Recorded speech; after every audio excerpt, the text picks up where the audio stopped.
राम सिया राम जय जय राम। राम सिया राम जय जय राम। सभी को मेरा राम राम। रामचरितमानस के दूसरे सोपान अयोध्या कांड को आगे बढ़ाते हुए, न पही बचन प्रिय नहीं प्रिय प्राणा, करहु तात पितु बचन प्रवाना, करहु शीस धरि भूप रजाई, हाई तुम कह सब भांति भलाई।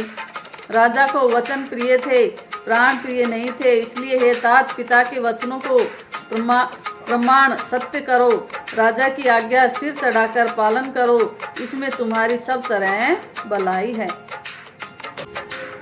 परशुराम पितु आज्ञा राखी, मारी मातु लोक सब साखी, तने जजाति जो बनु देऊ, पितु आज्ञा अज सुन भयऊ।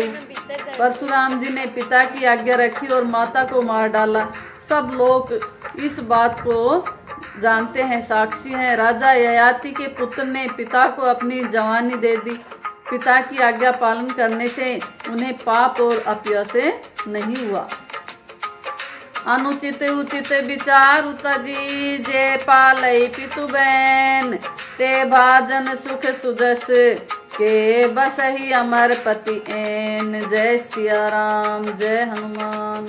जो अनुचित और उचित का विचार छोड़कर पिता के वचनों का पालन करते हैं, वे यहाँ सुख और सुयश के पात्र होकर अंत में इंद्रपुरी स्वर्ग में निवास करते हैं। अवश्य नरेश बचन पुर करहु, पालहु प्रजा शोक परिहरहु, सुरपुर नृप पाई ही परितोषु, तुम कहु सुकृतु सुजसु नहीं दोषु। राजा का वचन अवश्य सत्य करो, शोक त्याग दो और प्रजा का पालन करो। ऐसा करने से स्वर्ग में राजा संतोष पाएंगे और तुमको पुण्य और सुंदर यश मिलेगा, दोष नहीं लगेगा। वेद विदित सम्मत सब ही का, जय पितु दे सो पावई टीका, करहु राजु परिहरहु ग्लानि, मानहु मोर बचन हित जानी। यह वेद में प्रसिद्ध है और स्मृति पुराण आदि सभी शास्त्रों के द्वारा सम्मत है कि पिता जिसको दे वही राज तिलक पाता है। इसलिए तुम राज्य करो, ग्लानि का त्याग कर दो, मेरे वचन को हित समझकर मानो।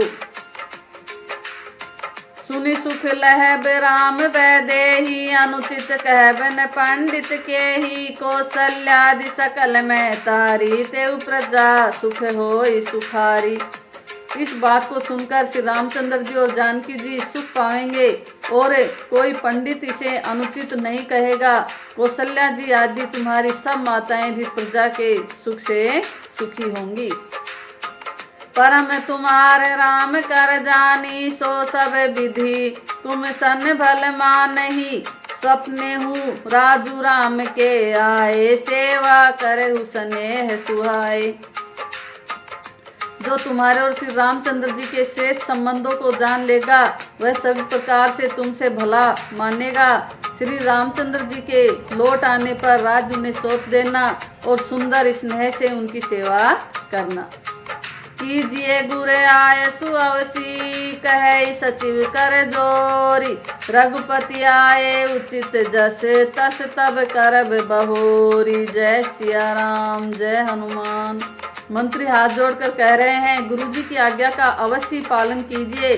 श्री रघुनाथ जी के लौट आने पर जैसा उचित हो तब फिर वैसा ही कीजिए।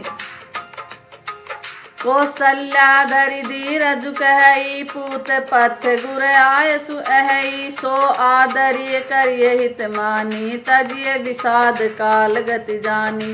कौशल्या जी भी धीरज धरकर कह रही हैं, हे पुत्र, गुरुजी की आज्ञा पथ रूप है, उसका आदर करना चाहिए और हित मानकर उसका पालन करना चाहिए। काल की गति को जानकर विषाद का त्याग कर देना चाहिए। बन रघुपति सुरपुर नर नाहु, तुम एई भांति तात कदराहु, परिजन प्रजा सचिव सब लंबा, तुम्हें सुत सब कहे अवलंबा। श्री रघुनाथ जी वन में है, महाराज स्वर्ग का राज्य करने चले गए और हे तात तुम इस प्रकार कातर हो रहे हो। हे पुत्र, कुटुंब प्रजा मंत्री और सब माताओं के सबके एक तुम ही सहारे हो। लखी विधि बाम कालु कठिनाई, धीरज धरहु मातु बलि जाई, सिर धरि गुर आयसु अनुसरहु, प्रजा पाली परिजन दुख हरहु। विधाता को प्रतिकूल और काल को कठोर देखकर धीरज धरो, माता तुम्हारी बलिहारी जाती है। गुरु की आज्ञा को सिर चढ़ाकर उसी के अनुसार कार्य करो, प्रजा का पालन कर कुटुंबियों का दुख हरो। गुरु के वचन सचिव अभिनंदन, सुने भरत ही हित जनु चंदन, सुनि बहोरी मातु मृदुबानी, शील स्नेह सरल रस सानी। भरत जी ने गुरु जी के वचनों और मंत्रियों के अभिनंदन अनुमोदन को सुना, जो उनके हृदय के लिए मानो चंदन के समान शीतल थे। फिर उन्होंने शील, स्नेह और सरलता के रस में सनी हुई माता कौशल्या की कोमल वाणी सुनी। सानी सरल रस मातु बानी, सुनि भरतु व्याकुल भय, लोचन सरोरु है स्रोत सींचत बिरह, उर अंकुर नए। सो दशा देखत समय ते ही, बिसरी सब ही सुध देह की, तुलसी सराहत सकल सादर, शिव सहज स्नेह की। सरलता के रस में सनी हुई माता की वाणी सुनकर भरत जी व्याकुल हो गए। उनके नेत्र कमल जल आंसू बहाकर हृदय के विरह रूपी नवीन अंकुर को सींचने लगे।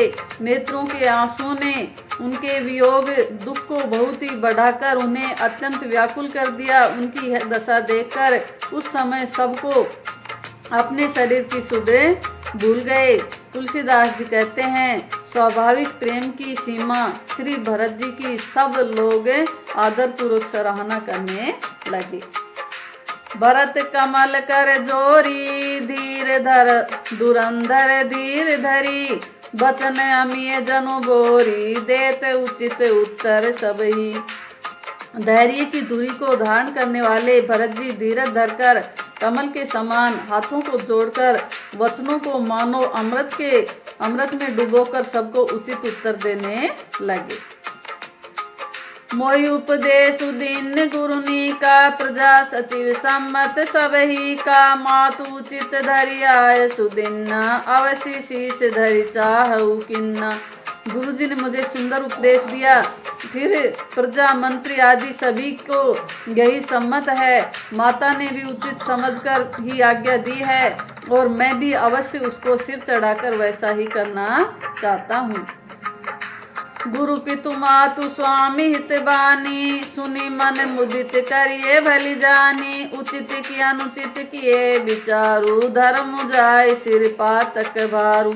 क्योंकि गुरु पिता माता स्वामी और सुहृदय मित्र की वाणी सुनकर प्रसन्न मन से उसे अच्छी समझकर करना मानना चाहिए। उचित अनुचित का विचार करने से धर्म जाता है और सिर पर पाप का भार चढ़ता है।